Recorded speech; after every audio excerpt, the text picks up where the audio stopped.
Hello everybody, you're listening to Radio Northern Beaches on FM 88.7 and 90.3, and this is In Tune with Tony B. I have the great pleasure today of introducing Tony James. Tony is a good friend of mine who I met through our Rotary Club, the Rotary Club of Upper Northern Beaches, and he's a current member and past president of the Rotary Club. Today we're going to have a chat about Tony's charity, Build Your Future Today, also known as BFT. Welcome to the program, Tony. Thank you, Tony. Tony 1 and Tony 2, eh? There you go.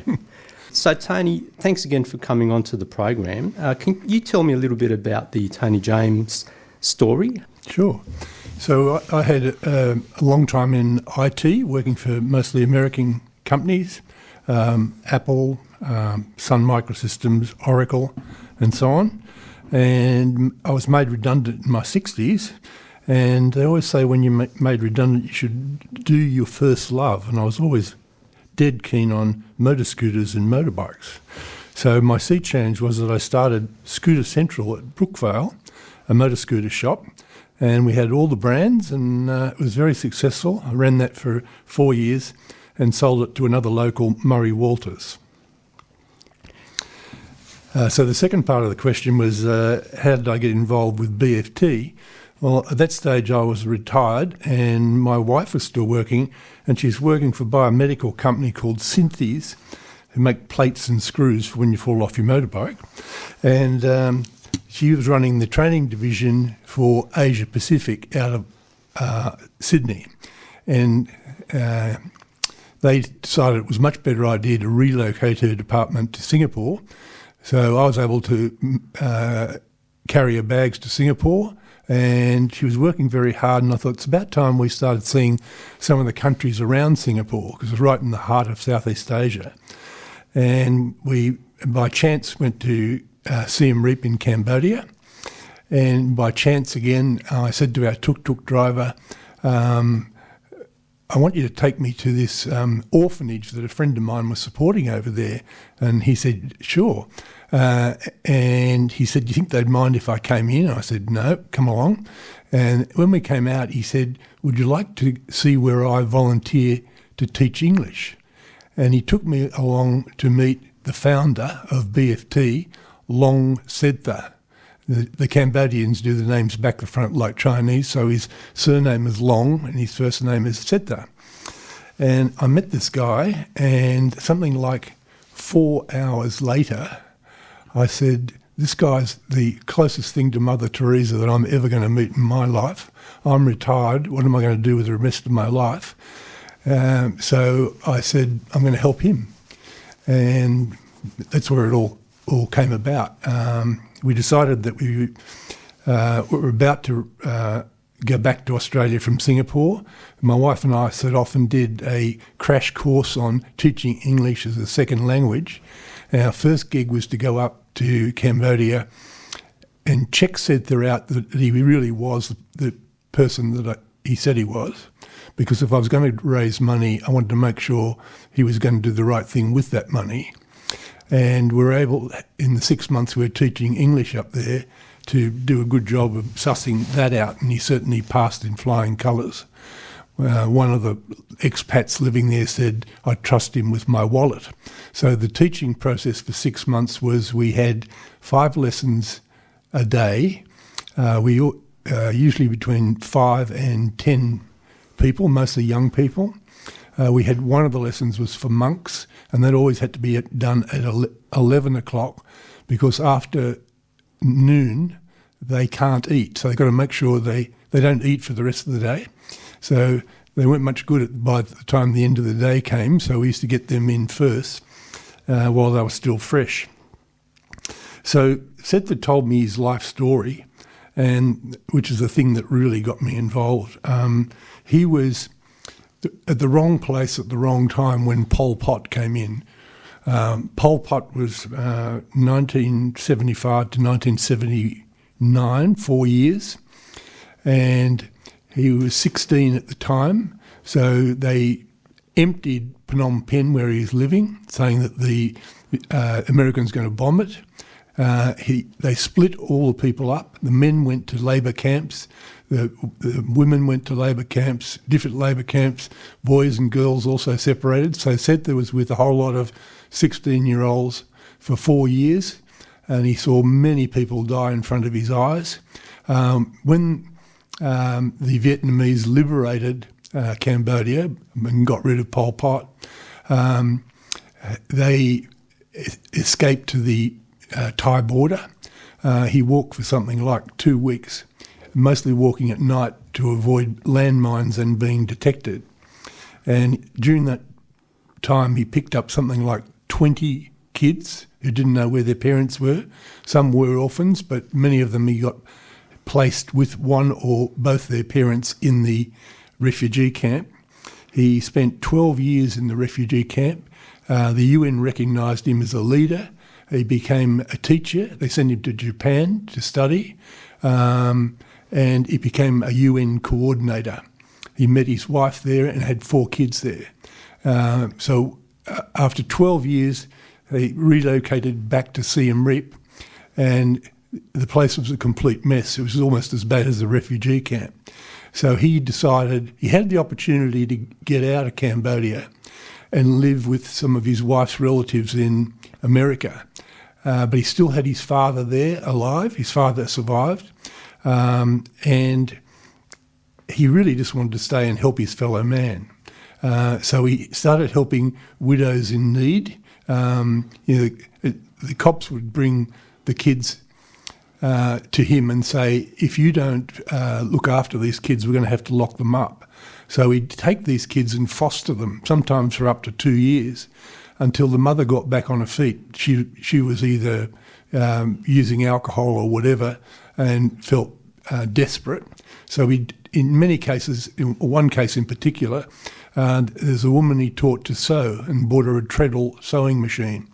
So she was able to make school uniforms for the schools that he was supporting, and all of a sudden she had a really good living happening.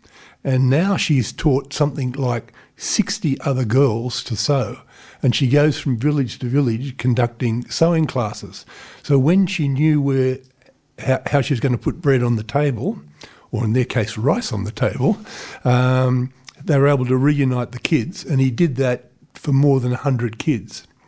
So he's been involved in 50 villages and has affected the lives of nearly 50,000 people. I mean, it was really amazing. So at the time I was there, they were going to start a major new project.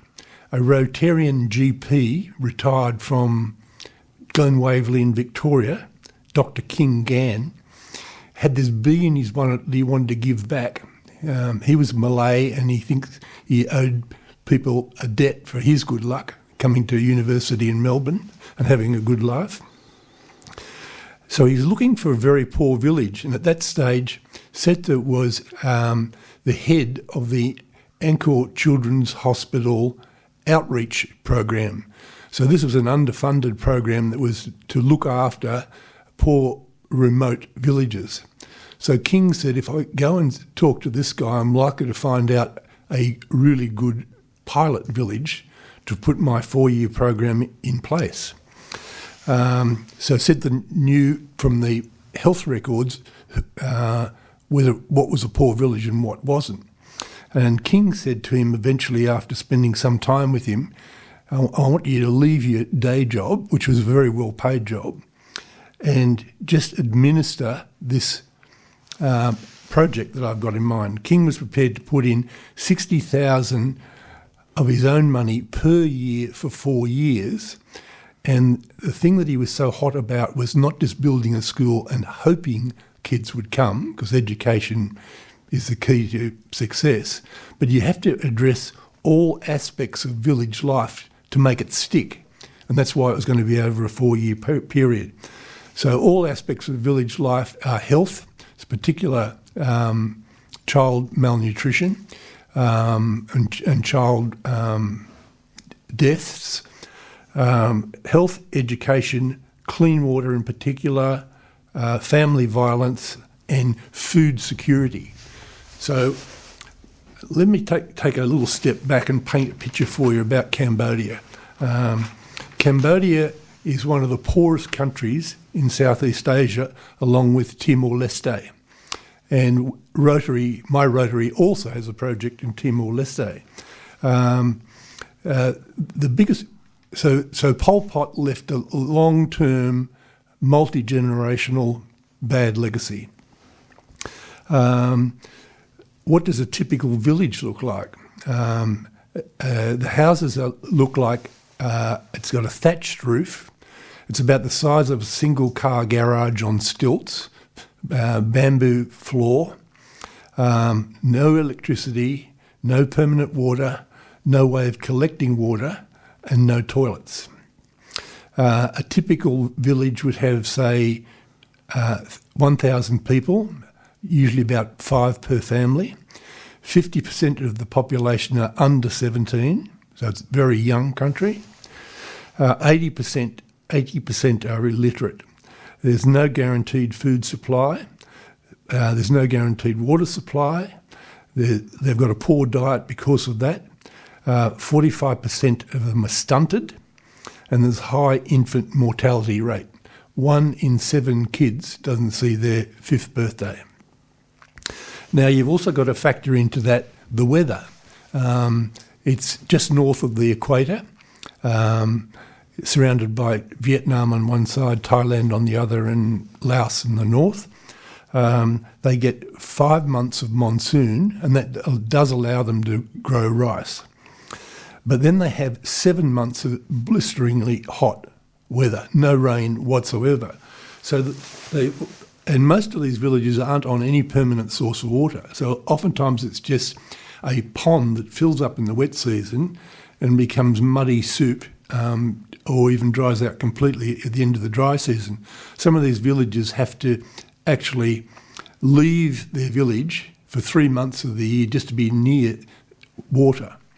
So this means that as far as their diets are concerned, they can't, because they don't have use of year-round water, they can't grow fruit or vegetables or livestock. So their diet's really poor, which is why you get stunting and so on. And because they're so poor and the roads are so poor, these people just don't move out of their village. Siem Reap is where the Angkor Wat temples are. All these villages that we're working on now are in the Siem Reap province. But most of them have never seen the temples that they're famous for and is actually on their flag. So they're the problems that we were facing. So King has come in and said, I want you to do this 4-year plan for us. And right at that beginning stage, King had an inoperable aneurysm, and he had to abandon going there. And I got involved, and I said, well, why don't I take over from him? And so at that stage, we got year 1 going, and then we made a lot of mistakes and fixed them. We got better in year 2, 3 and 4, and all of a sudden we had a 4-year plan that was a real blueprint for Cambodia. And a lot of other people now are copying that. So how does the 4-year plan work? You've got to do the most urgent things first. The most urgent things first is mother and child infant mortality and health. And the very next thing you've got to do is put water in. Now, water is the most expensive component of all the things in the 4-year plan. And you could either do a well or a bore. A well is just like a round concrete ring, and you put it on the ground, you dig a hole, and the concrete ring sinks into the ground, and then you put another one on top of that, and you keep on going until water appears. The negatives for that is, well, the positives are that it's cheap. The negatives are that they often dry out in the dry season, get polluted in the wet season. So an alternative to that for permanent year-round water is a bore, where you drill a bore. Now, we have them in our outback, and they drill from many, many metres down. They've got, fortunately, aquifers that are quite shallow, 30 to 50 metres. So it costs about $2,000 to drill a bore, but you have a rocker-type pump on the top, a hand pump with a concrete surround on it. So we put these bores in and we try and work it so that no more than 10 families have to have access to each bore. They don't have to walk any more than 100 metres to get to it, and similar sort of stats for toilets. And Tony, how many wells have been set up in Cambodia since you've been involved in this project? On a village of about 1,000, you'd put 20 in to get those results I just mentioned, and we've done 50 villages. So it's 20 times 50 is 1,000 bores. That's quite amazing, isn't it? Yeah. And all from a holiday that you spent in Cambodia with your partner, just coming across some inspiring people, and then just one thing leading to another, and then you leading to actually becoming very highly involved in this project. Yeah, it was. I mean, it sort of got to the stage where it's success that has never been seen before in small scale that we're operating in Cambodia. So the first project was started in 2013, and I thought, well, we can't waste this blueprint.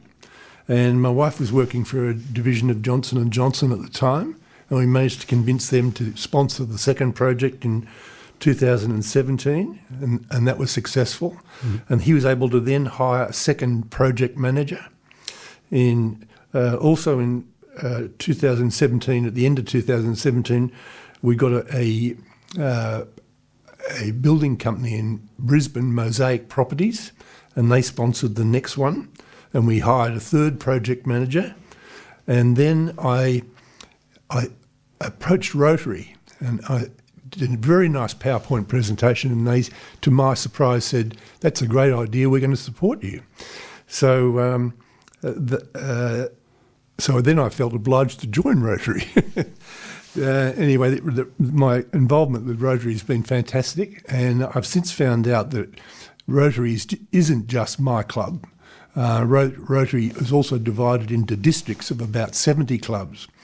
And if my club raises some money, the district says, well, we'll match that. And then I found out that Rotary International would then match the district's funds. So you get this big multiplier effect. And right now we're finishing the third Rotary grant, and this is by far our biggest, of $140,000. And we've done, I think, 20 bores and 20 toilets, affecting more than 1,000 people. And we're lining up to do it again and again each time. It's amazing the network of Rotary and how that covers multiple borders to help facilitate these types of programs. Yeah, it really is. How else do you raise funds for the project? Is there any other fundraisers outside of the Rotary network? Well, I've after teaching English for a year, I decided that there were plenty of other people that could probably teach English better than me. But what he really needed was money. So the second year I came back, I've been involved for 12 years now.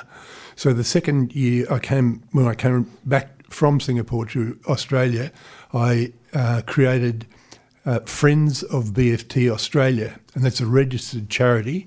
So it's got tax deductible status.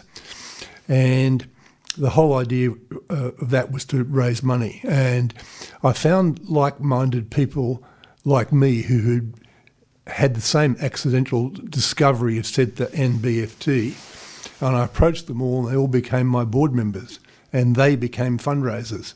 So we would have trivia nights and gala dinners and all that sort of thing. But when COVID hit, people weren't going to go to gala dinners. As a matter of fact, they were getting a bit fatigued with gala dinners. That's when I hit upon the idea of Rotary. And I was talking to one of my other board members, and I said, the real problem we've got now with COVID is, now that we've built up this team, we had 21 people working for BFT, only 6 were paid, but they were highly trained. You know, these project managers were trained. One would be trained specifically for education, one would be trained specifically for agriculture, one for health and so on. And we really didn't want to lose them. And I was having this discussion with them, and this guy said, I'll pay the wages bill for as long as it takes. So it's a bit like JobKeeper, but permanent. So we can breathe a sigh of relief because we know we can keep the team together. And providing we can get large grants like the Rotary grants, these teams will be actively employed for most of the year. So instead of relying on single big donations, a lot of people have decided they just want to give $20 a month, $100 a month, whatever. So we've probably got about 20 or 30 people doing that, which gives us a regular monthly income that SEDA can use to do financial predictions. It's just amazing, the generosity to fork out money to pay the wages bill out of your own pocket is just phenomenal. And then that just inspires everyone to support it as well. It's just fantastic, Tony. Yeah. Yeah, so it's just sort of got legs now. People are starting to call us. Mm-hmm. You can look on two websites if you want to find more about it. There's Build Your Future Today, the Cambodian website, or my website is Friends of BFT Australia. If you're interested in becoming a volunteer, we've had many work groups go up there, and there's several Rotary clubs now involved, and there's now Friends of BFT France, Holland, US, Hong Kong, about 10 other places. It's quite an organisation and has got great standing within the Cambodian community over there, so much so that he's got memorandum of understanding with the Department of Interior, the Department of Agriculture, and the Department of Education. So when he builds a school, he has to build the school from scratch. The government won't build it. But by the time he's had the second year coming in, the government will pay 50% of the teachers' salaries, and at the end of the fourth year, the government will totally take over the school and pay all the teachers' wages and all costs involved. So the big deal for him on not only schools but everything is self-sustainability. That's fantastic, Tony. It's a really good story. You know, just coming from something that you sort of stumbled across in a holiday, and to have such great success over these years through just building those relationships with various people. But just the selflessness of everyone that's been involved in this it blows your mind away. So just moving on from that now, let's talk a little bit about your Rotary background and what sort of things have you done over the years with Rotary? It's the Rotary Club of Upper Northern Beaches. That's been a great experience for me for, I don't know, maybe 10 years.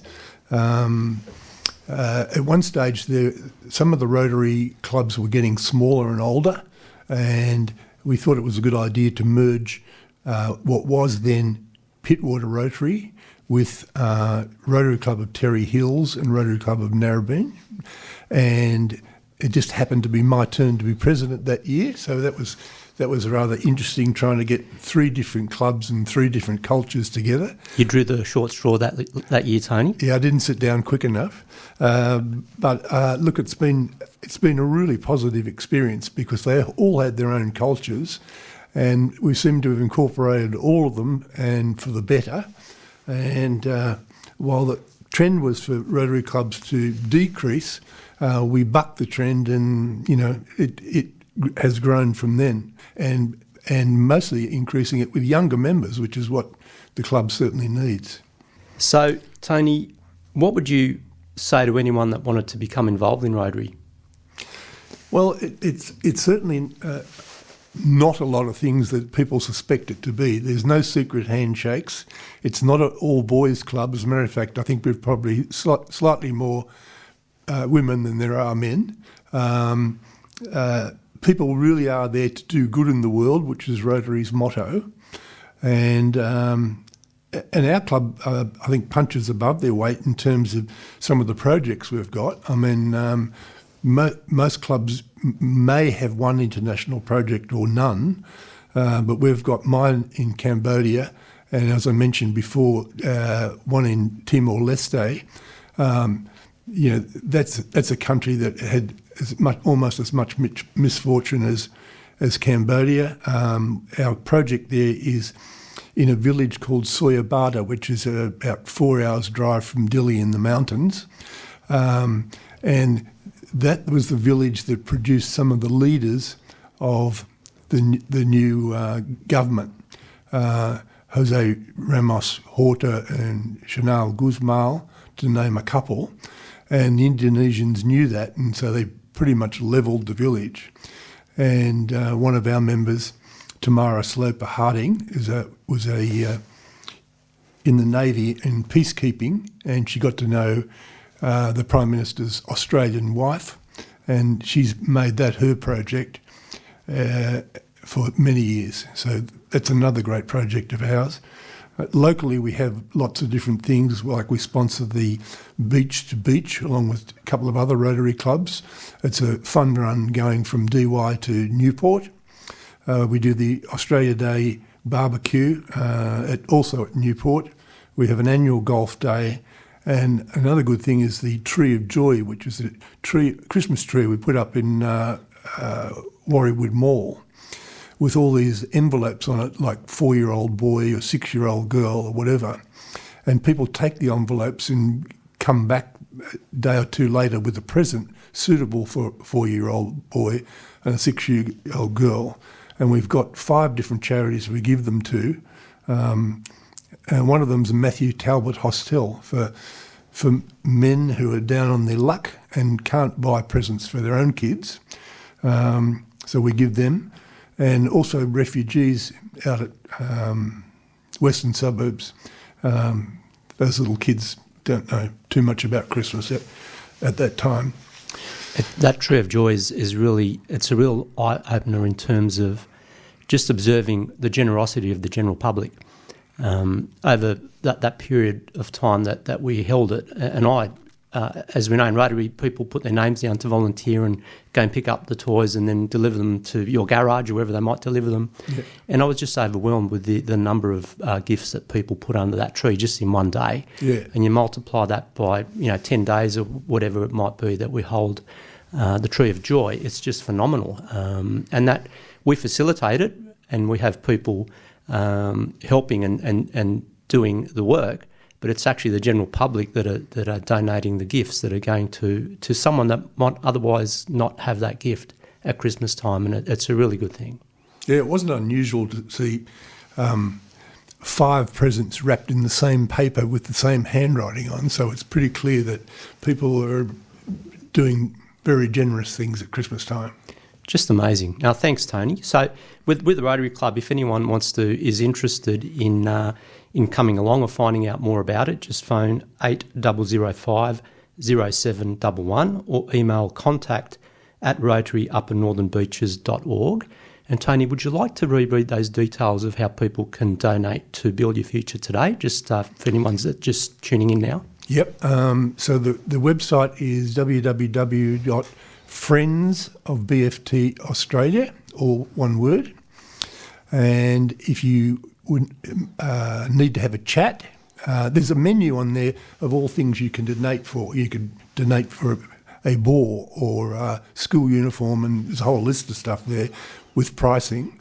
But if you'd like to get more involved or if you want to do something unique, just give me a call. I've got my name and number on there. I'd be more than happy to have a chat to you about it.